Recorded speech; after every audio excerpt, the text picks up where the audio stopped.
It seems a little bit tough for me, so I'm going to bend these teeth down so it's not as tough.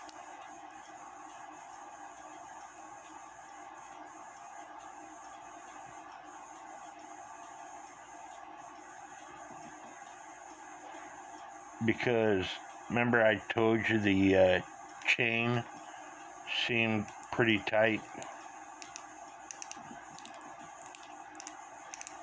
It seems better.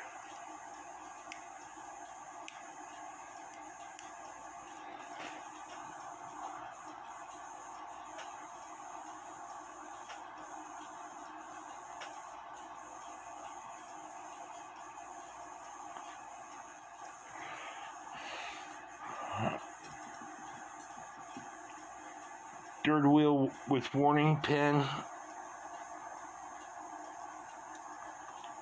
and then the ply, and make sure the ply is not too loose. If it's too loose, your cuckoo will sound too fast. If it's too tight, your cuckoo will sound too slow.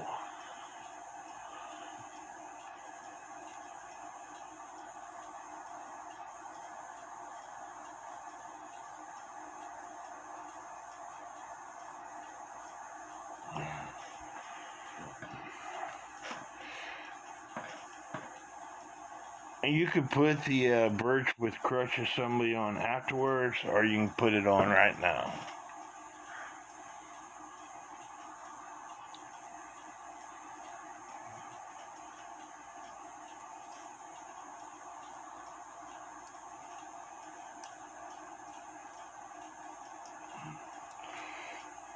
The key here is to get one nut started.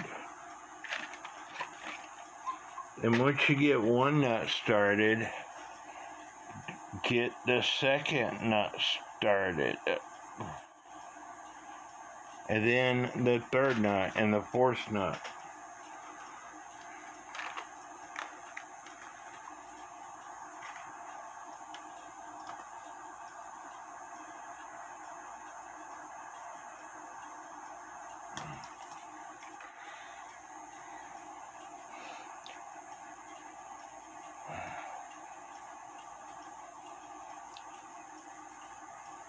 Going around looking at your gears to make sure everything is going in place. Make sure nothing is stopping you.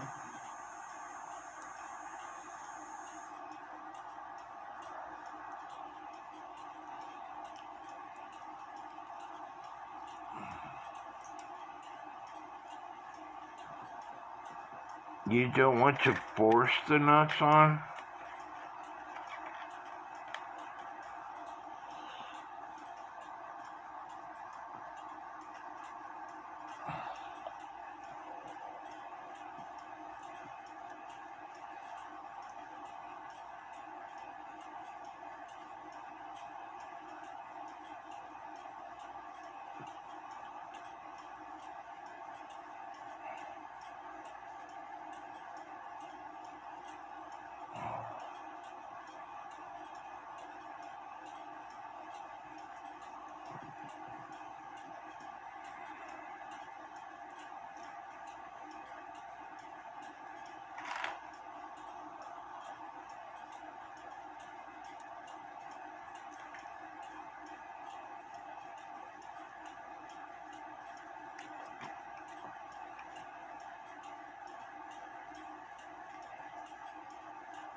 It's kind of hard to do this on camera.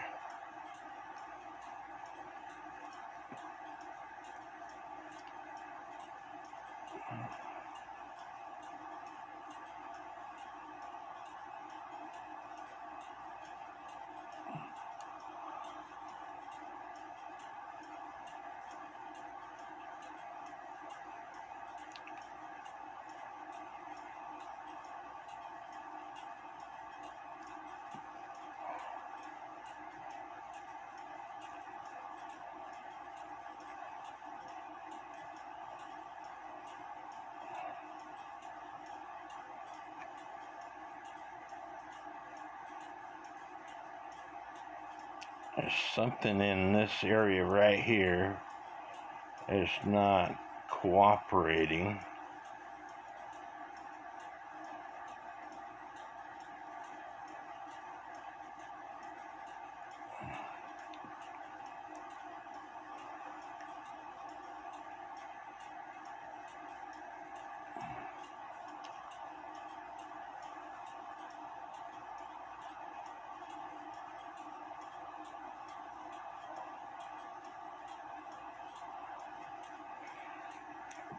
But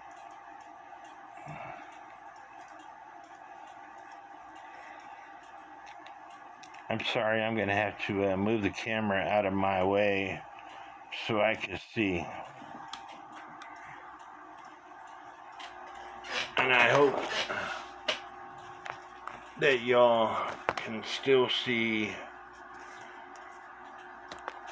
something.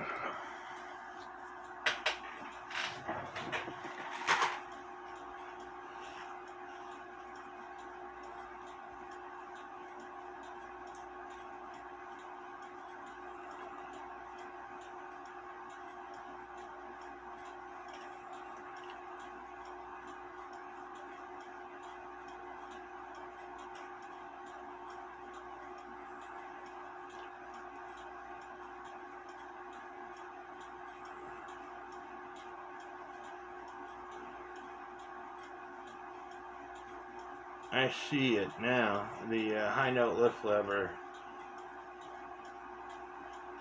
tab is in the wrong position, and that's why it doesn't want to go on. Now I got that out of the way. The tab that catches the 8-point star wheel was underneath the movement. So now I should be able to start the very last nut.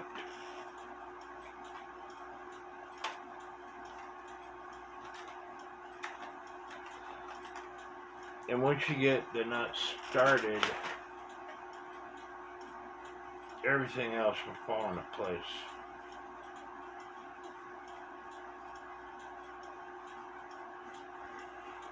All you have to do is just walk around the movement, and I like starting on the time side.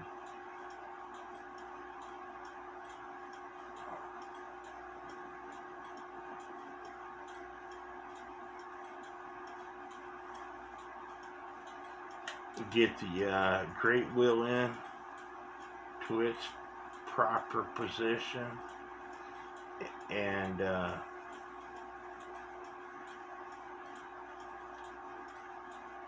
holding it down, and the nut came off. So now, because the great wheel is in the proper position and the second wheel, I could hand tighten that nut all the way down. Now put the escapement wheel in its position along with the Virgin crutch assembly.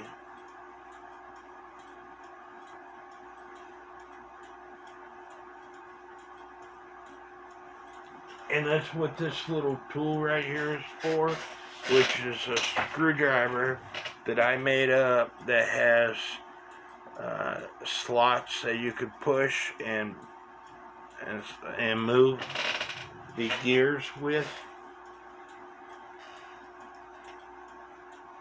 if you need to.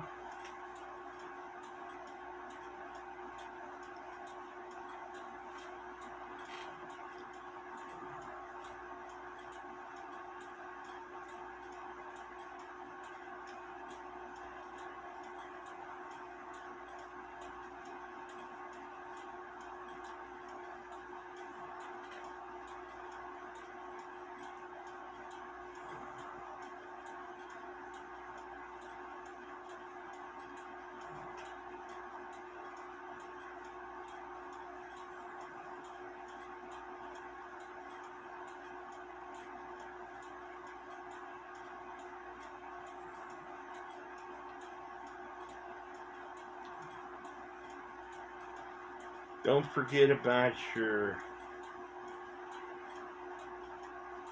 hammer, because that will stop you from putting the clock together.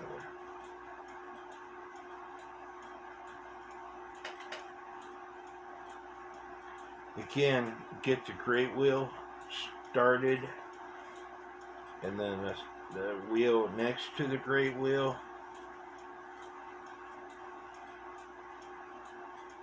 Find your high spot and put that in position.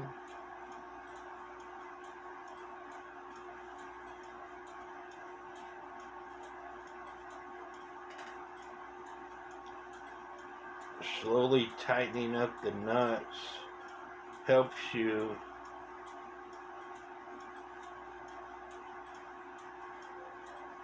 put everything in position.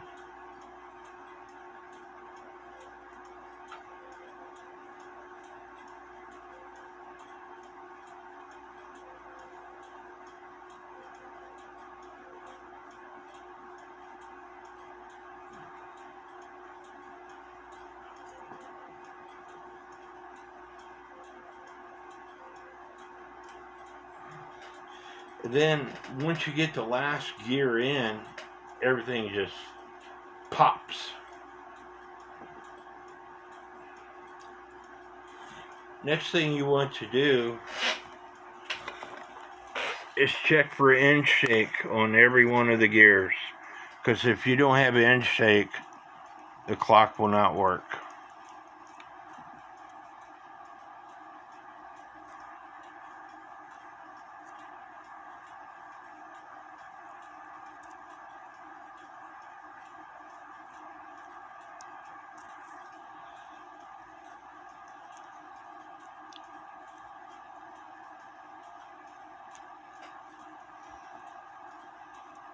To include the birch and crutch assembly.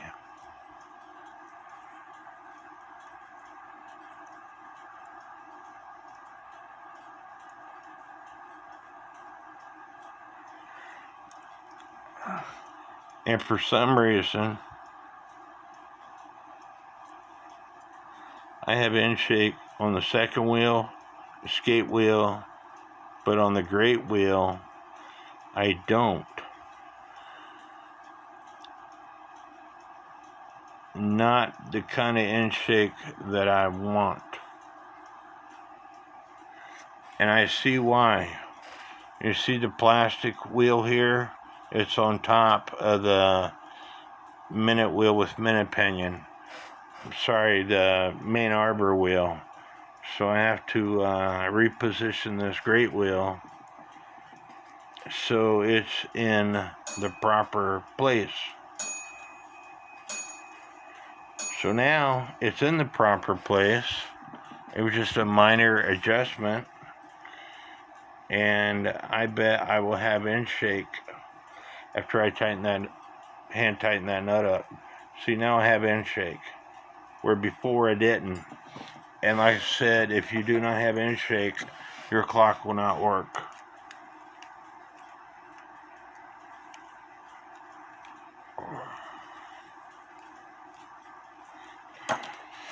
So, great wheel on the time side, great wheel on the strike side. Everything is working properly at this point.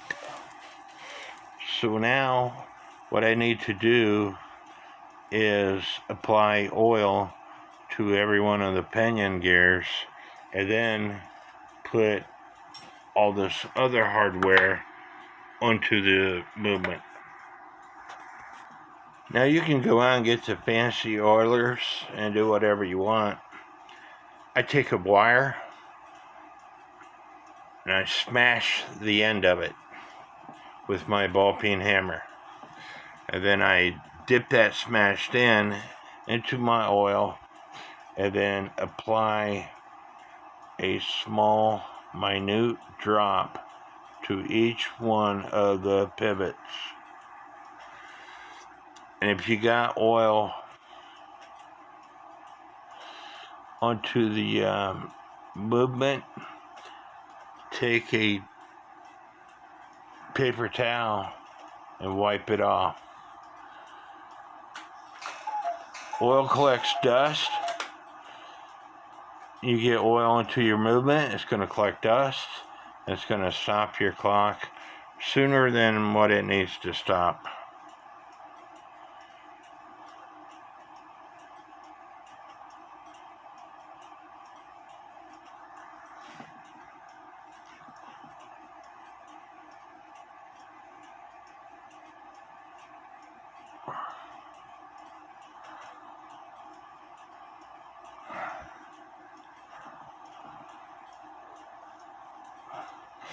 I also add just a minute bit of oil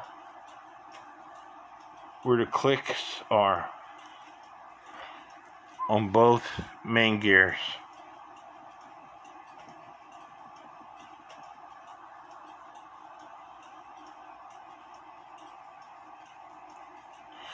And then onto the pallets of the virgin crutch assembly.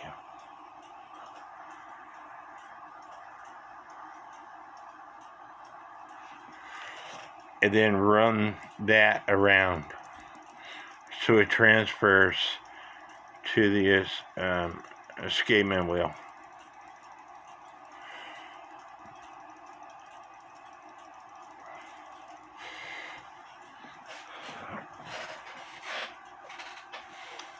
I was reading a NAWCC posting the other day about French polishing brass plates, where you take some chalk, such as your chalk that you use for a line, a carpenter's tool, to where you draw a line, and with a paintbrush, brush that chalk back and forth onto the brass. One day I'm going to try that to see if this... I don't like the water spots. They're not water spots, they're oil spots from a previous cleaning or something. And so I don't like those spots on a movement, but I'm not going to sit here and shine this thing up and take a lot of time and shine this thing up, because the only thing I care about is that right there, making sure that clock works afterwards. And I got to take it back apart because I forgot to put this part here in. And so we're gonna pause the camera, and I'm gonna take the thing back apart and put this part here in. Now, before I put it in, I'm gonna take a toothpick to because it's got a hole. I'm gonna take a toothpick to that hole to make sure it is nice and clean inside there. I'm going to do the same thing to the rack assembly, to the snail assembly. If it's got a hole, I'm going to clean it. You'd be surprised how many times, and I am considered a cuckoo clock expert by a lot of people. I get thanks all the time. Do I consider myself an expert? Somewhat. But my expertise has got to do with experience. You'd be surprised how many times I put a clock back together and can't figure out why this stupid thing is not dropping. And it's because there's gunk inside this hole. So make sure you take a toothpick to every hole to clean it out.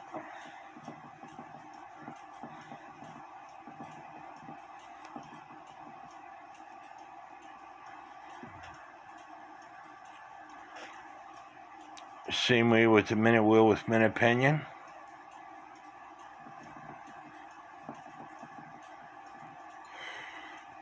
The snail with our tube on it.